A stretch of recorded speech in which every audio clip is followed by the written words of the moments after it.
think it's finally happened. Unfortunately, I finally found an episode of The Last of Us I did not like. And it's only for one reason, and that's because of this guy. Now, if you're wondering, what could you not like about this guy? Well, I want you to connect the dots here, which is between the name of this dude and the name of me or my channel. So I'm guessing you're probably wondering what I'm talking about. So just look at my name and look at the name of this guy. That's right. Dude is a Kwong. And there's not a whole lot of Kwongs in, well, cinema or American television in general. And the one that shows up works for Fedra. So what the hell, man? What the hell? I have no idea if this guy is part of the actual Last of Us game world, but shit. Of all the Asian, like Chinese surnames, man, Wong, Chen, Chan, all the more common ones, they had to pick Kwong. Damn it. Okay, in all seriousness, I love this episode because it was a great episode, but damn it. Man, damn. Yeah, I the second I saw this, I was like, oh man. I immediately took a picture of it and put it on Instagram. So, anyways, all right, enough of that bull crap. Okay, so this episode, Left Behind. I know I'm a little late in terms of putting this video, but it's been a long week.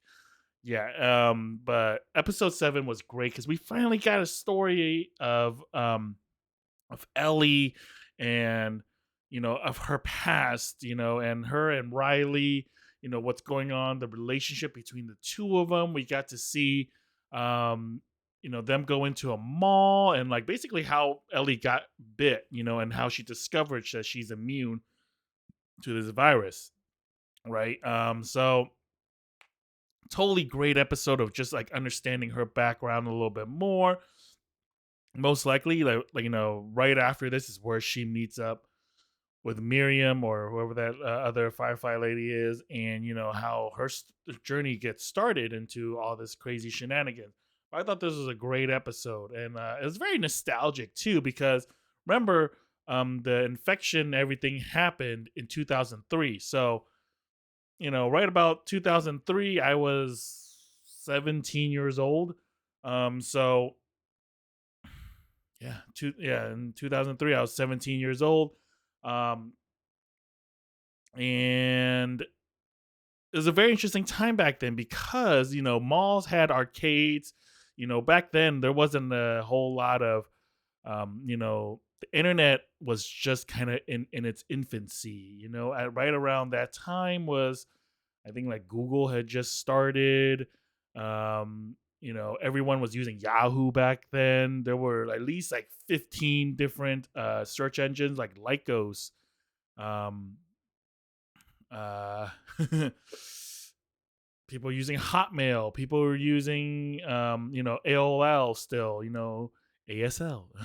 If you know that ex- what that reference to, you're old too.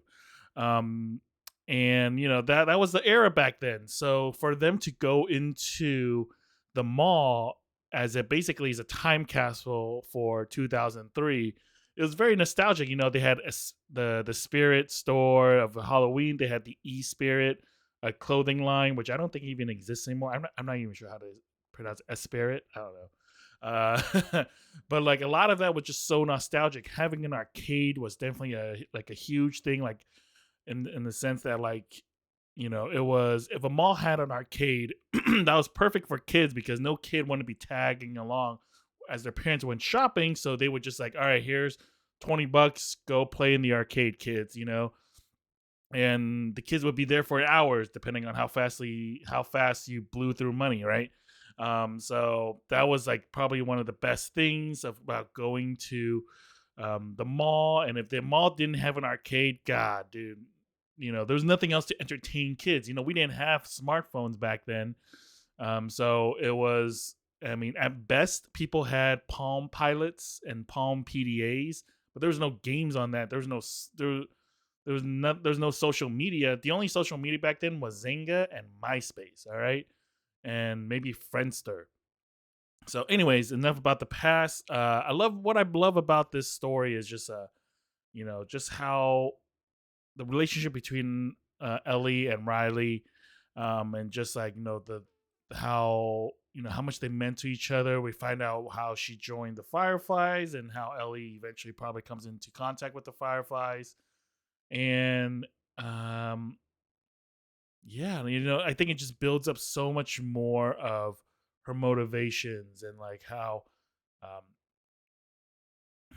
kind of her life, and also like one of the dynamics of her life was like all about how Ellie's basically never had a family. She didn't have mom and dad the way Riley did. She had parents that she actually remembers, whereas Ellie never had any.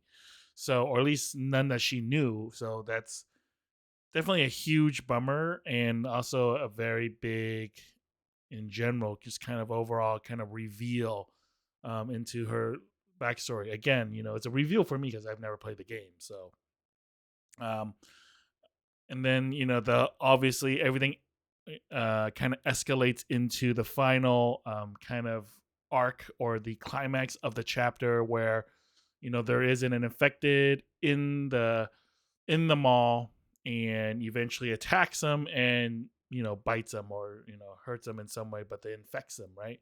But not Ellie, of course.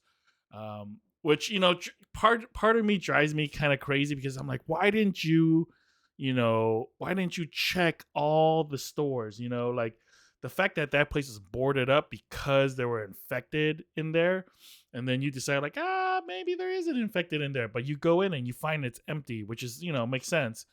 But you think you'd be like, okay, just in case, maybe at one point there was infected in here, I'm gonna double check all the nooks and crannies so that we get everybody, and it can be safe for me to bring other people here, because and also be able to open up maybe the mall again and get resources, because obviously there's still clothes.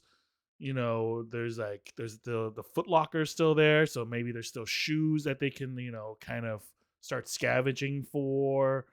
There's a lot of things that they can scavenge for in there. I mean, the fact that the mall can run on its own power, that's definitely a place where they can draw power from, and then also like rebuild parts of society. Hell, like even the arcade itself, you can harvest like chips and like other old technology from all those video games to do something. Like there's clothing, there's a lot of stuff to get from that mall. So obviously, at the very least, you're not gonna tell Fedra if you're a part of the Fireflies, but you should at least tell the other Fireflies, hey, guess what? Mall's still here. Let's go clear it out to see what we can get. Like at least do that. But at the end of the day, whatever. She's just a kid, doesn't realize what kind of gold mine she had on her. Um, and basically, and also what I wanted to give it as a gift, so to say, to Ellie's, because like she knew she was leaving. She knew she was gonna be transferred to a different, I guess, camp of Fireflies. So, but it was definitely heartbreaking at the end. It looked like they were having so much fun with one another, and then lo and behold, there's an infected, right? So that was a huge bummer. But we knew that was going to happen. Kind of like we knew that Ellie lost her best friend at the mall, like she said in the beginning of this of the series, and we just had to see how it happened, and we finally did, and that was a bummer. But at least she got to play Mortal Kombat, So, um, I think what's it's always kind of funny about Mortal Kombat is like, the just a kind of a side thing, a tangent, is whenever there's fatalities. Have you ever noticed that fatalities, like the people that get killed, and if the bodies blow up, there's always like 5 legs and like 3 rib cages and like 4 heads. Like it's like, who that, like how did this person just somehow grow out, like why is there all these body parts in one person? I thought that was always like a funny thing. Anyways, um overall, great episode. I think it just set some more backstory. We didn't really get to see much between Joel and Ellie. The only thing that was kind of a little kind of funny was like, okay, Joel like is stabbed, right? And I'm assuming, well, he'll obviously survive it, but like, it's like, okay, just sewing it up is not going to suddenly heal him. And what if there's internal injuries? There's internal bleeding. Did it hit an organ?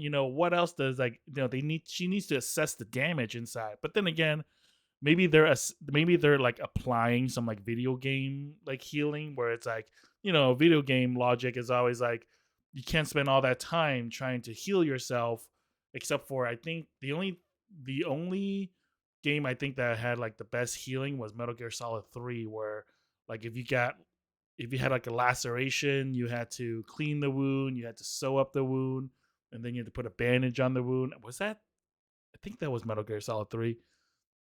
But like, most video games, it's like, even when I was playing Ghost Recon Breakpoint, it's like if you get injured, all you had to do was wrap yourself with some bandages and somehow you're good to go, right? Like that was like, the video game logic. It's like, oh hey, you're injured, like drink some drink this potion and then you're done. Like you're good to go. And it's like, oh, magic healing. So maybe they're applying a little bit of video game, like kind of like little Easter egg video game. It's like, oh, all you have to do is sew up this wound and you're good to go, right?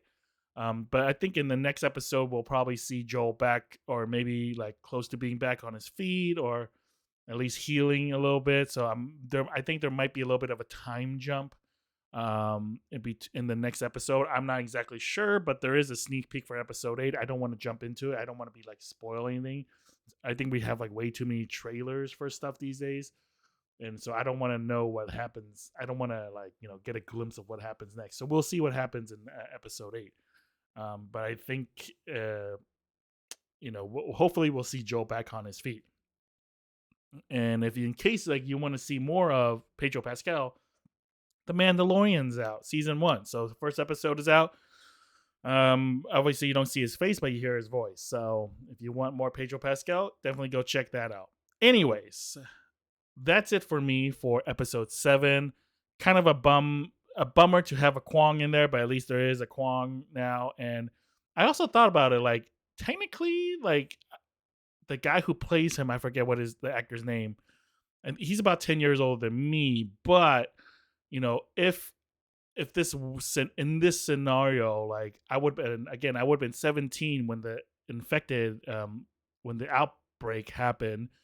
So by the time of 2023, which is now, I would be about the same age as that captain. Like, I mean, that captain is 10 years older, but like, or like not in the game, but like the actor is 10 years older than me. But in terms of like an adult leader type person, yeah, I would be, my age now, obviously, in that world. And I'm like, yeah, that makes about sense. Like I would be, like, if I survived and joined Fedra, I could be an officer. Like there's like, it's about the same age as like what I would be in this world. So I'm not saying that's mean, but obviously I might could have been, in a way. I don't know what I'm saying now. Anyways, thank you guys for watching. Let me know what you guys thought of episode 7. Are you guys excited for episode 8? And I'm not even sure how many more episodes there's supposed to be, but I am loving this series. So, anyways, thank you guys for watching. Please like the video, subscribe, and all that jazz. And I'll talk to you guys when the next episode comes out. Take it easy, folks.